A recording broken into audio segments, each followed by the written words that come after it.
This is the White Coat Investor Podcast, Milestones to Millionaire, celebrating stories of success along the journey to financial freedom.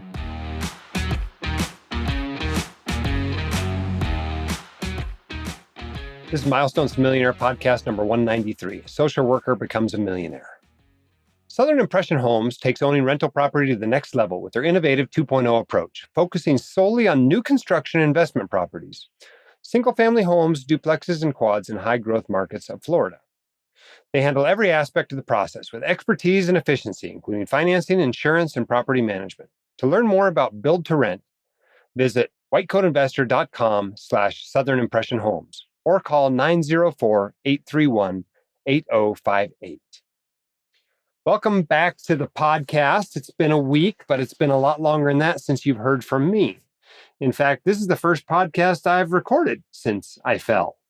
6 weeks to the day that we're recording this. By the time you hear this, it'll have been more, obviously.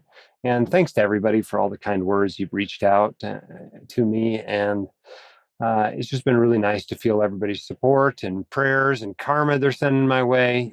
I really am very grateful. I mentioned a few weeks ago when we told you there was going to be a few changes on the podcast for a while, that we're going to have an episode that talked about the fall and my rescue and kind of everything since. That's not today. That's still coming up in a little while. It's going to be really good, though. It's been really fun how many people are willing to participate and help us make that episode. But I think you're really going to enjoy it. That's not today, though. Today is just a regular Milestones to Millionaire episode. Before we get into today's interview, I want to tell you a little bit about a name change.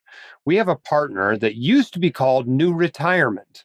They're now called Bold In, like Bold In. And you can get to their calculator, which some people call a retirement calculator. In reality, it's a financial planning calculator. You can get there by going to whitecoatinvestor.com/boldin. Heck, if you just put /bold, we'll have that get you there as well. Then that's all you have to remember.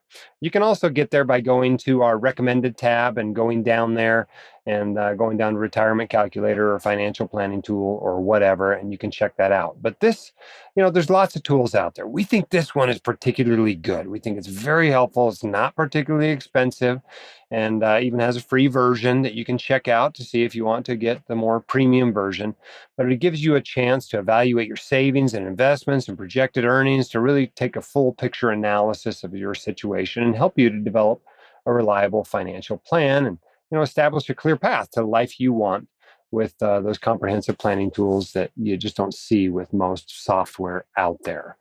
You can upgrade to the Planner Plus, is what they call their premium level. That's only $120 a year. It's still very inexpensive and very helpful for those of you out there who are DIY type people. I think you'll enjoy the customizable scenarios and all the actionable insights that you get from it. You can really find out if you're on track toward financial independence and get some personalized recommendations to improve your financial health.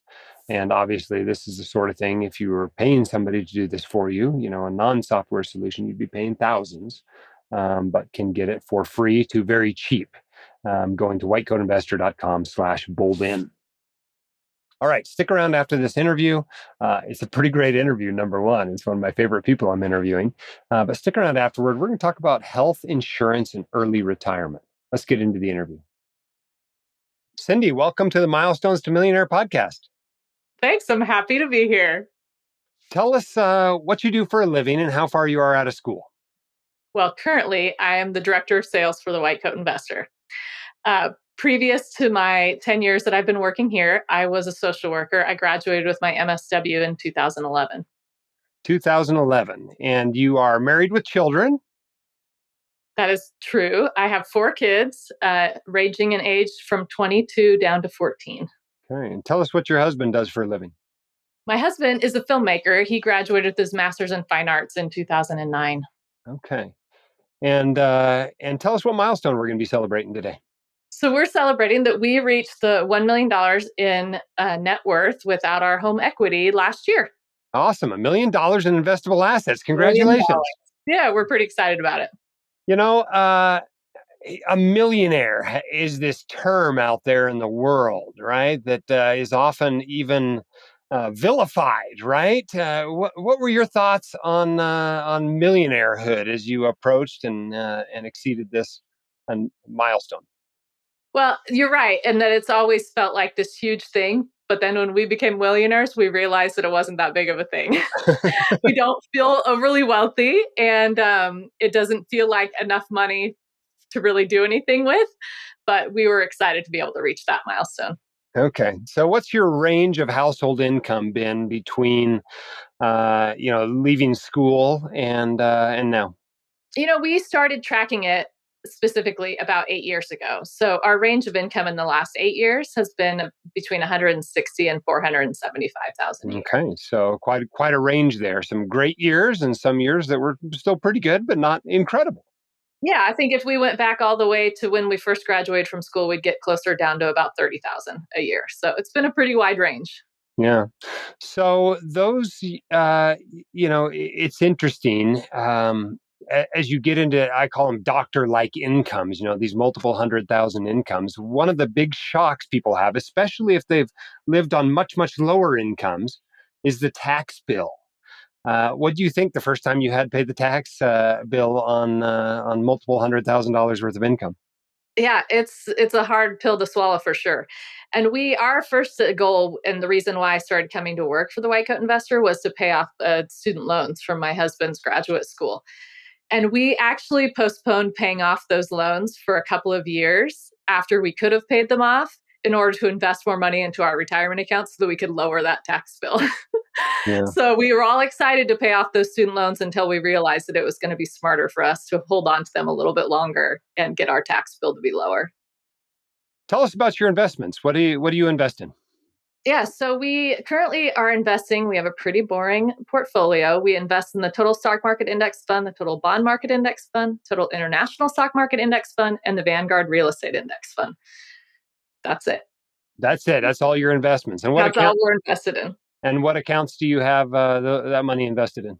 Yeah, so looking at our net worth, we have about 7% in our HSA and 3% in a taxable account.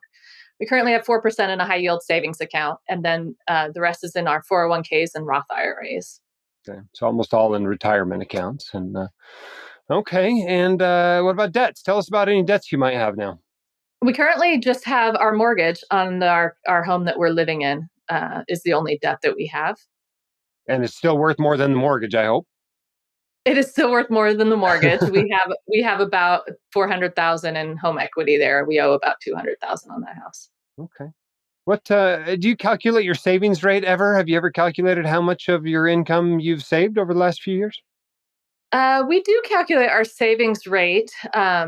Since we started kind of looking more closely at our money in 2015, we started calculating that. And it's ranged between 28 to 55% of our income and kind of averages around in the mid 30s.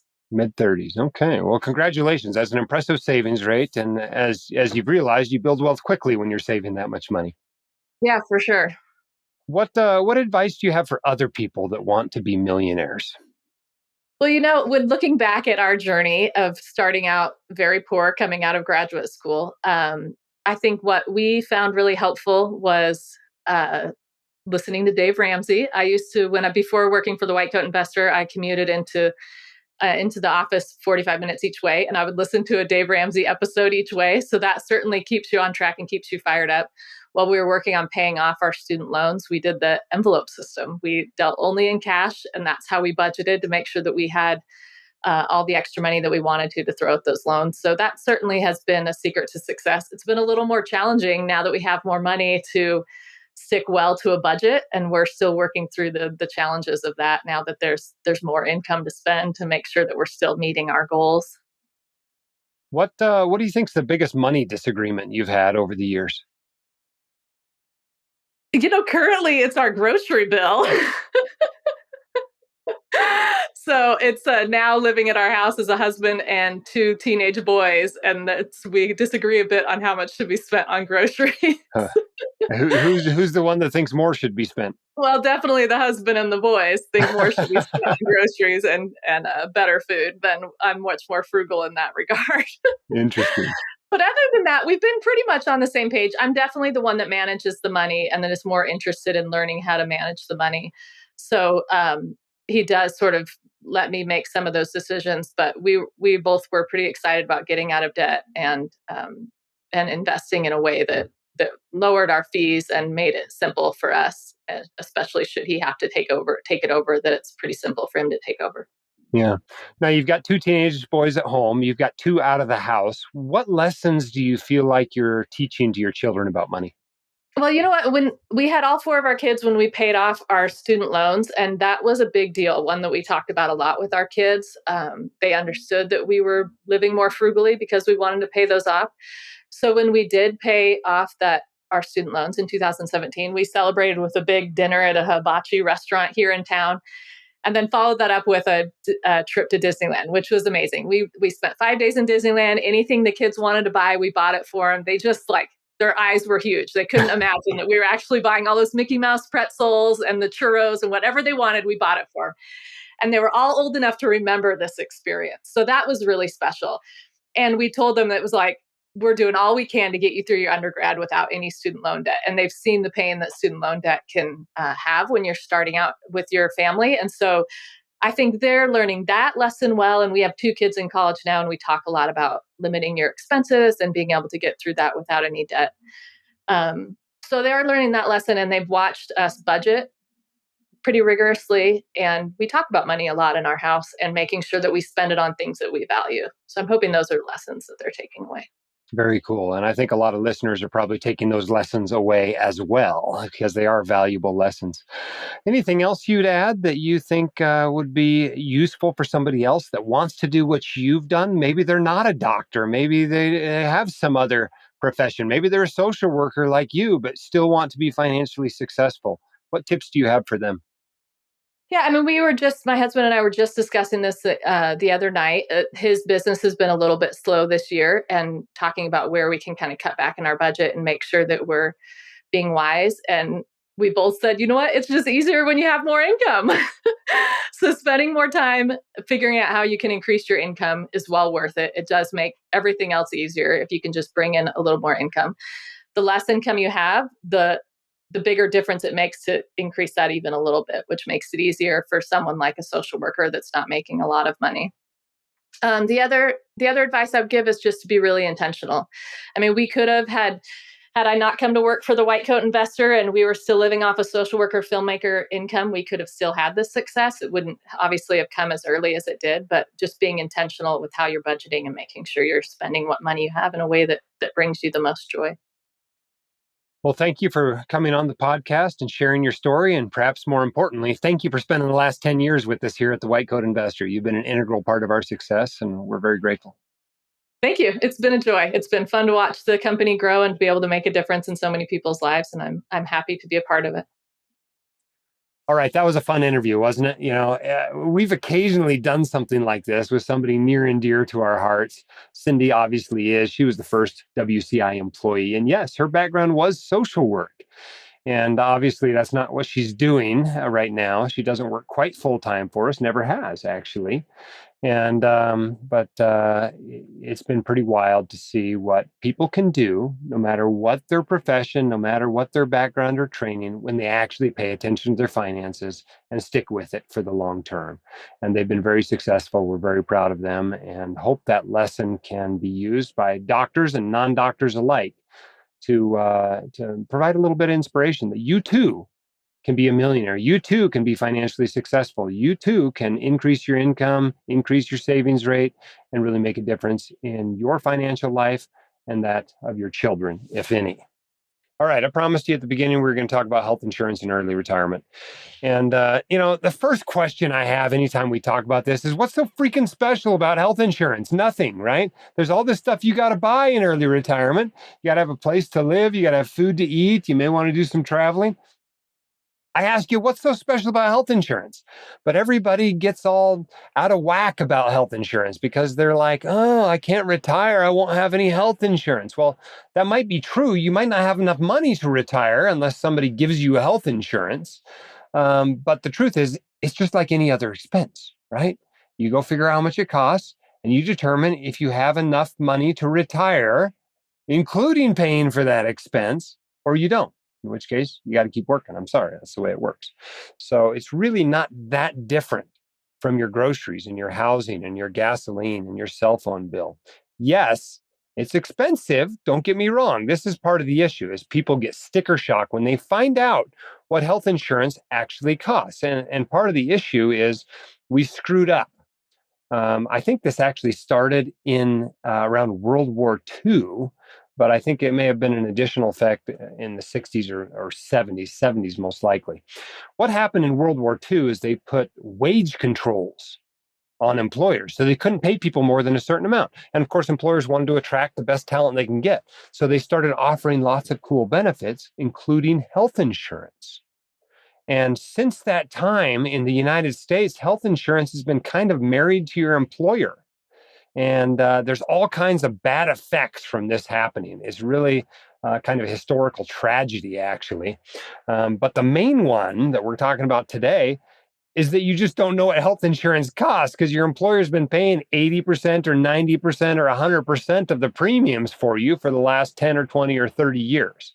And we do that here at the White Coat Investor for our employees as well, right? I think our deal is we pay 80% of the premiums. And so, people may not quite realize what it costs. But health insurance is expensive, folks. If you have to buy it, it costs a lot of money.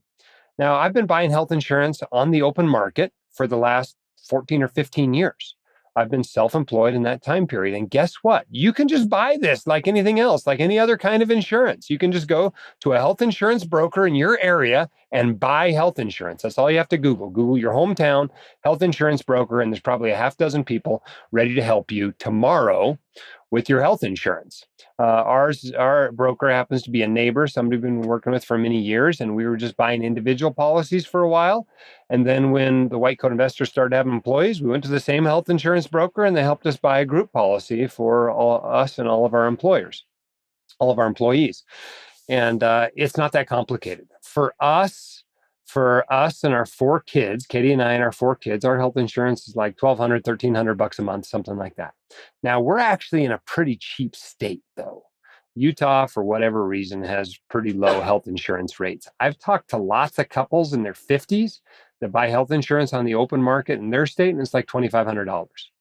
But my point is, if you're a high earner and you're not going to get any Affordable Care Act subsidies or anything, you don't have to go to your Affordable Care Act exchange in your state to buy health insurance. You can just go to a health insurance broker and buy it on the open market, and it's not complicated. It's pretty easy. You can compare everything out there and choose how much you want to spend on it and, what kind of, premiums you want to pay versus how high your deductible and max out of pocket is. It's just not that complicated. You can go buy it. Okay. So that's the first main point I want to make with this. Bear in mind that right now it's illegal to exclude pre-existing conditions when you buy health insurance. So this wasn't the case a few years ago. It used to be a few years ago. It was really hard to do that. And this is one of the best things that came out of the Affordable Care Act. I mean, even if you had something simple, you had one urinary tract infection years ago, you might not be able to get health insurance. Well, now that's kind of gone away. And that's one of the really great things that came out of the Patient Protection and Affordable Care Act. So kudos to the Obama administration for that particular move, if nothing else. You may not like anything else about the Affordable Care Act, but that was a good change. And it's pretty hard to argue it was not. Okay, here's the deal. A lot of people are like, well, I just need something to get me to Medicare age. Well, you can get Medicare when you turn 65, okay? And make sure you apply for it when you're 65. That can be a mistake to not do that. But bear in mind, Medicare isn't free. A lot of people think it's free. It's not, okay? So keep this in mind. Not only have you been paying taxes for years and years and years to get Medicare, so it's not free in that respect, and people will continue paying taxes for you to have Medicare going forward, but it's not free, okay? What you're thinking about, what you get at 65 that you qualify for is Medicare Part A. That just covers the cost of hospitalization. It doesn't cover doctor visits. It doesn't cover medications, right? Almost surely the health insurance you had up until this point and the health insurance you want does cover doctor visits and does cover medications. So what do Medicare people do about this? Well, they buy Medicare Part B, which covers physician services and outpatient hospital services, and they buy Medicare Part D. Okay, so last time I looked at the premiums, and they go a little bit each year, but the premiums for Part B varied from $145 to $492. Double that if you're married. Okay, that's monthly, right? What does that sound like? That sounds like health insurance, right? Medicare Part B is not free. You got to pay for it. If you want to see doctors and not just be hospitalized, you got to have Part B. And Part D is quite a bit cheaper. Last time I looked this up, and it's been a few years, the average monthly premium was like $33. Range is probably going to be anywhere this year, $15 to $100 or so is what you pay for Medicare Part D. There are also monthly copays. The amount it varies by prescription or co-insurance. So keep that in mind, right? And then there's Medicare Part C or Medicare Advantage as well. You may want, right? My point is, Medicare is not free. So you're buying health insurance between early retirement and when you get to Medicare. And even once you get on Medicare, you're going to be paying something for your health insurance. So better get used to it, is my point. Health insurance is expensive stuff. A lot of people think it should be like their cell phone bill. In reality, it's more like at least your grocery bill, if not your mortgage, right? It's expensive stuff. Okay, so what are your options between when you retire at 58 or whatever and when you actually qualify to go on Medicare at 65? Well, the first one's to go bare. I don't recommend this. I don't think this is a very good option. I mean, I'm somebody who's used a heck of a lot of medical services this year. After I fell in the Tetons, I think I hit my max out of pocket before I even got to the hospital, right? And those of you who work in the hospital taking care of trauma patients, you know that in about the first 10 minutes after arrival, we spend about 20 grand, between labs and CT scans and so forth. So if I hadn't hit it before I got to the hospital, I certainly hit my max out of pocket in the emergency department. And of course, I've had at least one surgery since then, might be two by the time you hear this. I'm not sure when it's going to run. And I've spent 4 days in an ICU. It's not cheap. I just got my bill this week from the ICU. Remember, I wasn't intubated. I think the only IV medication I was getting was morphine, right? My ICU bill was $113,000. I think insurance knocked it down to $51,000, which is one great thing about insurance, right? If nothing else, they've negotiated better prices for you. But that's not the sort of thing most of us have money sitting around in our back pocket to pay. So don't go bare. Buy health insurance of some kind. Okay, so that's option 2. And the option my family's chosen is to just go out and buy health insurance. You can go buy it from a health insurance broker. It works great.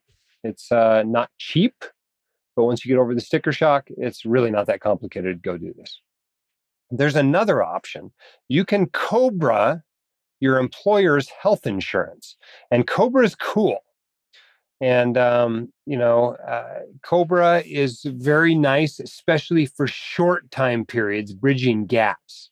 Because the really cool thing about COBRA is that you can enact it somewhat retroactively, right? You don't have to buy it until you need it, at least for, these really short time gaps. If you're just out of health insurance for 2 or 3 months, you can kind of sit there and go, do I actually have any healthcare expenses? And if you don't pay for COBRA.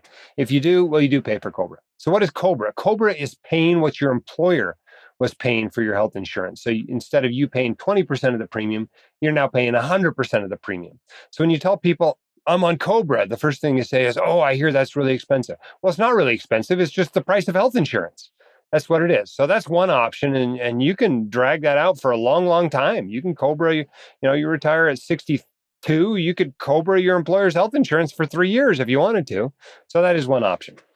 Chances are pretty good you can get a better deal if you go to a health insurance broker, especially if you qualify for ACA subsidies.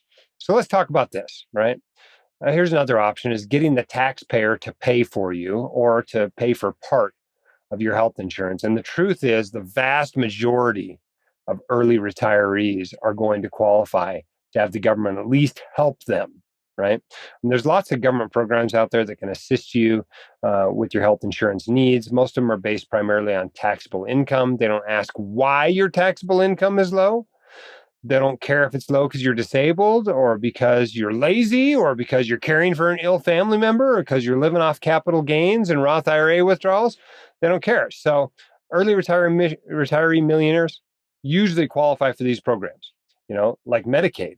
You can even qualify for Medicaid. You might be surprised. The rules change by state, and oftentimes a lot of your assets might not be assets as far as Medicaid is concerned, especially if you do some fancy Medicaid planning.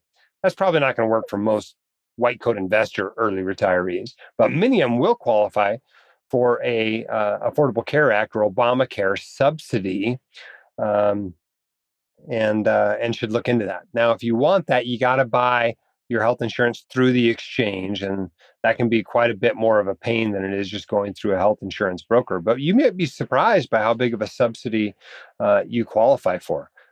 Just looking at when I wrote an article about this a few years ago, um, it's 4 times the federal poverty level, right? You get something until you're 4 times the federal poverty level. In the year I wrote this post, that was $135,000 in taxable income for a family of 6. Even for a family of 1, it was like $49,000. So remember, that's not everything you can spend, because you can spend basis from your taxable account. You can spend Roth IRA withdrawals, right? They don't count toward that. And so there's a lot of money that you can spend that doesn't count toward that taxable income and still get a pretty substantial, Obamacare subsidy. Okay, another approach you can take is to get a job, right? Maybe this isn't retirement anymore, right? The retirement police are going to stop by and tell you you're no longer retired, but you can get a job that provides health insurance, right? Sometimes people leave a high, stress job that's killing them. Maybe they're a doctor, maybe they're a lawyer, whatever, and they get kind of a encore job. Maybe you're a rafting guide now or something. I don't know. It doesn't pay you much, but it does provide health insurance. Well, there you go. There's your health insurance covered. Okay, another option is a health sharing organization or a health sharing ministry. These are often Christian and may require you to agree in some way with the Christian faith. But often that's pretty minimal. You might be surprised how little of that there is with most of these. These ministries have some similarities to health insurance, but there's also substantial differences. But many early retirees have found them to be an acceptable and even a great deal compared to what they were doing before. Now, the premiums are often called something else, like shares, but they're often half as much as what your health insurance premiums would be. So there's a huge savings there. And then basically what you do is you go out and you're paying cash for your health insurance, and then you turn these expenses into the health sharing ministry to be shared with other people in the ministry. And so what you have to keep in mind with these, though, is they're not health insurance. And there are some healthcare costs that you might think are pretty routine that are not covered by these health sharing ministries. So you have to read the fine print of what's covered and what's not covered, and be okay with what's not covered. Okay, it's a really important aspect. The other thing that happens is these ministries tend to self-select a healthier population. Because what happens if you actually develop something expensive, you come down with MS or something that's going to need expensive drugs, is you tend to, at least by the end of the year, go to the Affordable Care Act, exchange and get on an Obamacare policy, with or without a subsidy, right? Because they can't exclude you now for pre-existing conditions. And so this works while you're healthy. It may not work while you're not so healthy. The Trump administration passed a regulation that allowed you to buy a bare bones health insurance plan for up to 1 year. Those plans often excluded medications and maternity and some mental health expenses and had high deductibles, but did have low premiums. So you can talk to your health insurance broker about whether anything like that is available. By the time you hear this, we're almost to the election. If it's not available right now, it might be soon if President Trump wins the re-election. So it generally only works for a short period of time, but might help you bridge the gap to Medicare. Another option, at least for fairly elective stuff, is that you can go to a foreign country and just pay cash. You might be surprised how much cheaper it is to go to Mexico and get some of your care done, or go to Thailand and get some of your care done.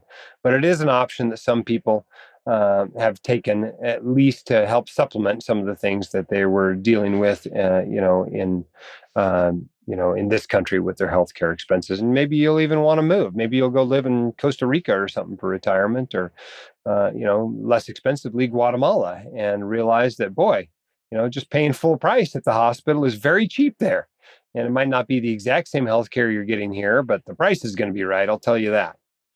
But anyway, my point is that if you have enough assets that you can retire, you have enough to retire, you shouldn't feel like you can't because you need health insurance. You might need to work one more year until you have enough money that you can pay for health insurance out of that nest egg you've saved up. But this shouldn't be something that keeps you from retiring.